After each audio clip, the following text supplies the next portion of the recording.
Yeah, so thank you very much. Can you hear me very well? Is the connection fine? Yes. Okay, that's great. Okay, so thank you very much. Good evening, ladies and gentlemen. From London to Florence, discovering information flow in early modern Europe with Bayesian time-to-event analysis. The main protagonist of my talk today is a certain Alessandro Antelminelli, also known as Amerigo Salvetti.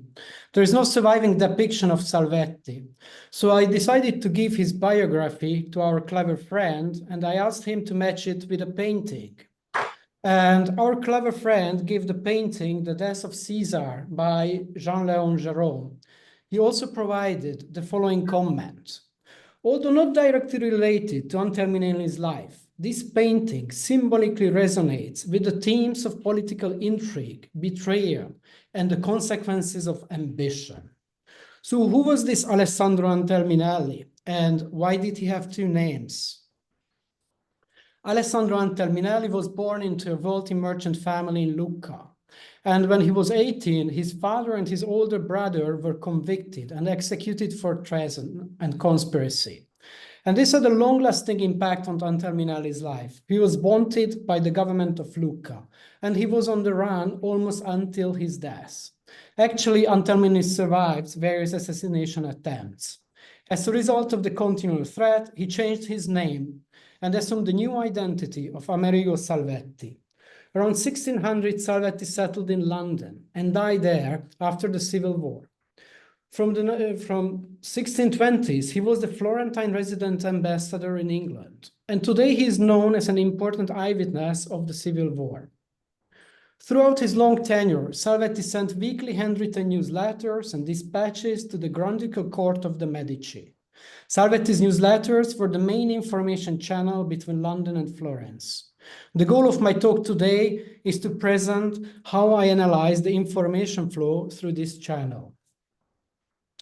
First, I will discuss the general historical context of handwritten newsletters as well as the Salvetti news corpus. Second, I will present the methodology I applied to analyze the information flow. Precisely, I will talk about the method of time-to-event analysis. Third, I will detail the historical insights that the study of information flow brought about. So Salvetti was not only a diplomat, but also a sort of news agent. He collected information reaching London or happening in London and then compiled his famous newsletters. A newsletter or a news sheet is a list of short paragraphs that describe information from different places. Salvetti practiced the relatively common profession of his time. Throughout the early modern period, handwritten newsletters were produced by semi-professional and professional news agents, such as postmasters, diplomats, ambassadors, and spies. Generally speaking, in early modern Europe, there was a very intense production and circulation of handwritten newsletters. It is today believed that these handwritten newsletters played an important role until the early 18th century. However, our understanding of how the early modern handwritten news production worked is limited. Many of the once circulating handwritten newsletters did not survive, or they are still buried in archives and libraries. Most importantly, rarely did news agents leave their entire corpus of newsletters. What makes Salvetti special is that almost all of his weekly newsletters survived, yet they are available in digital format. Professor Stefano Villani from the University of Maryland prepared a never-published edition, and he gave me access to this data set. So the data set I worked with is a corpus of almost 1 million words. It incorporates about 1,000 newsletters and dispatches Salvetti sent to Florence from London. Professor Villani also created a traditional book index, including names and places. I worked with this data set and addressed the following research questions. What were the main catchment areas of Salvetti? What were the typical locations and countries about which he sent information? Did he include news only about England, or did he include news about other countries as well? How intense was the information flow from different countries and continents to Florence through Salvetti's newsletters? And what does the information flow in Salvetti's newsletters suggest about the intelligence gathering of early modern diplomats? To answer these questions, as a first step, we can just plot all the locations discussed by Salvetti on a map. This already gives some clues into the geographical span of his news. However, this map does not say anything about the intensity of information flow from different locations. So how can we quantify the intensity of information flow in a news corpus? To address the problem of information flow, I propose to focus on the waiting time for news. This leads to a different research question. Usually, how much time did the Medici have to wait to receive information related to a place like Bordeaux? The waiting time is not the information flow itself. It is, however, a very good proxy.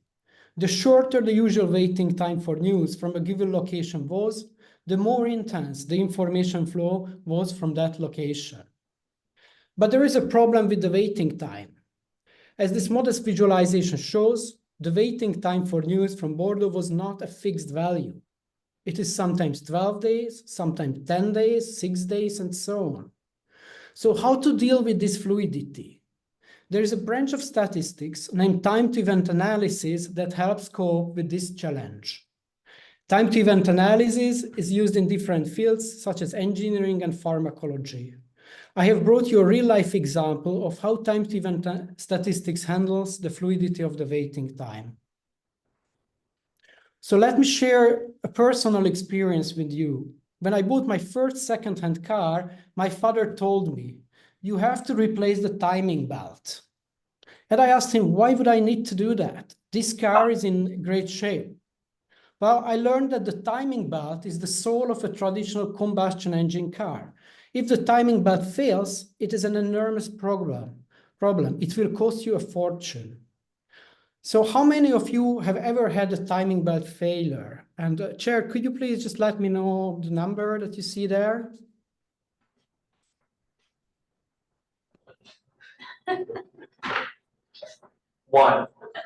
One person. Okay, that's great. So not many people. So how is it possible that almost no one had a timing belt failure? Timing chains. Well, first, most probably, your mechanic regularly checks the timing belt. Second, car producers themselves tell how much time you have to wait until you need to replace your timing belt. For instance, Subaru says you have to replace the timing belt every 90,000 miles or every 9 years, whichever comes first. If you buy a new Subaru, you have to wait 9 years and then replace the timing belt. But how does Subaru know this? How does it know the optimal waiting time until the replacement?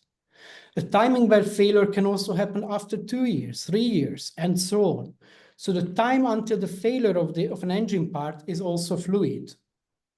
And if you replace the timing belt too early, when it is still unnecessary, you waste a lot of money.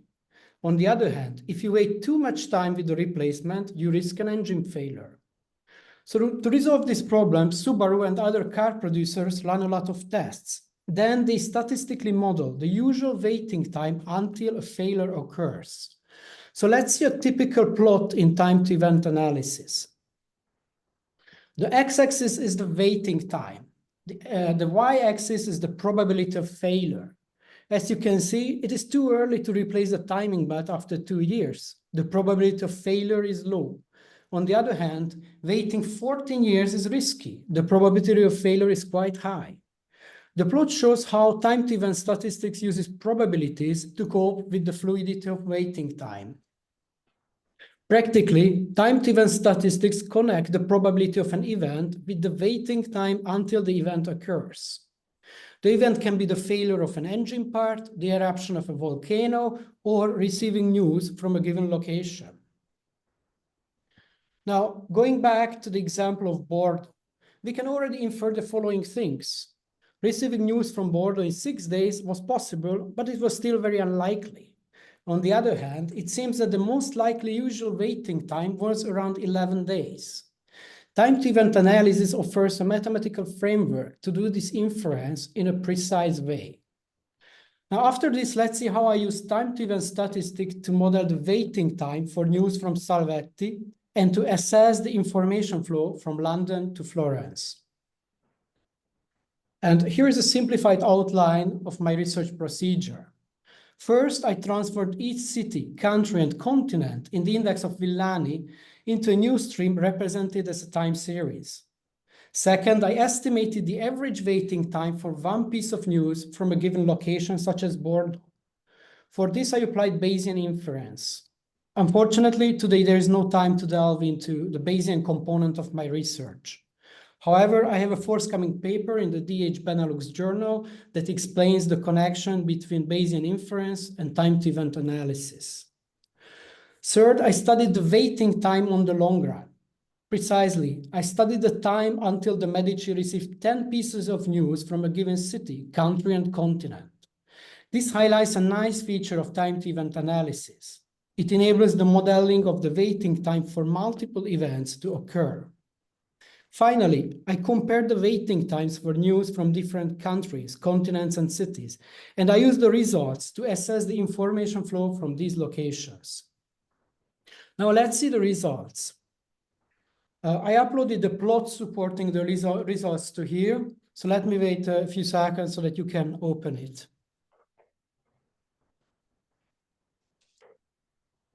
Okay, so I'm going. So today there is a debate about the extent to which early modern printed and handwritten news covered local and international information. As Andrew Pettigrew has suggested, most newspapers devoted 80% or more of their space to foreign dispatches. Coverage of events nearer home seldom extended beyond the relatively safe terrain of ships, safely arriving in port or the movements of the prince. To test the idea of Pettigrew, I compared the waiting time for news from England and other countries in the Salvetti news corpus. I found that the country from which the information flow was the most intense was, of course, England. Salvetti was very much involved in local English politics, and every week he sent regular updates about what was happening in England. Not surprisingly, England was one of Salvetti's main areas of interest. I also found that Salvetti had other areas of interest. He mainly gave information about 4 countries: France, Ireland, Netherlands, and Spain. The waiting time to receive news about these countries from Salvetti was relatively short. Approximately within just 2-3 weeks, Salvetti certainly sent some new pieces of information related to them. It is also worth discussing the silences of Salvetti. Apparently, he did not pick up news from the world outside Europe. Specifically, I found that the Medici in Florence had to wait several weeks or even months until they heard news related to the colonies from Salvetti. And this is something unexpected. London was an important information hub in the 17th century. News from the Americas, for instance, certainly circulated in England, but Salvetti did not pick up them. He did not forward them. Why not? What explains this strange silence? Why was he so much obsessed with certain countries and ignored others? By analyzing the information flow between London and Florence through Salvetti, we learn one thing about his information gathering. He was focused, specialized, and he had a very well-defined catchment area. Apparently, anything that fell out of his catchment area was overlooked. And there is a good reason for this. The length of a handwritten newsletter was limited. It could not be infinitely long. So Salvetti had to be very selective when it came to what he reported about. It is plausible that Salvetti's focus on certain regions was not his own decision. Most probably, each Florentine resident ambassador and diplomat had his own catchment area about which they reported. As a result, the Grand Ducal Court in Florence had different incoming information channels that complemented each other. We can imagine the information space of early modern diplomats as a Voronoi diagram. The world was divided into different cells, and each diplomat and resident ambassador was in charge of a given cell. This is, of course, hypothetical. To prove it, we would need much more similar news corpora as the one left by Salvetti. One thing is certain, however. The 17th century witnessed the professionalization of diplomacy. As a result, the intelligence gathering of early modern diplomats was not at all ad hoc. As my study of Salvetti's news corpus suggests, The intelligence gathering of each diplomat was part of a larger information system. As a short conclusion, the early modern period witnessed not only the professionalization of diplomacy, it also witnessed an information revolution marked by the circulation of handwritten newsletters, the birth of the postal network, the advent of printed journals, and so on. Amerigo Salvetti, or Alessandro Antelminelli, was a small fry in this revolution. However, as I was trying to show by studying the information production of this small fry, we can learn about the broader information ecosystem of the early modern period. I also showed today how a seemingly remote branch of statistics, time-to-event analysis, can help us understand the information flow in early modern Europe. Generally, I do think that there is a lot of opportunity for time-to-event analysis in digital history. Historians very often deal with phenomena that involve time-to-event dynamics. Think about, for instance, the time until one got married in the past, or think about the time until people decided to immigrate from a country. Fortunately, or unfortunately, waiting time is a fundamental dimension of human existence. Thank you for your attention.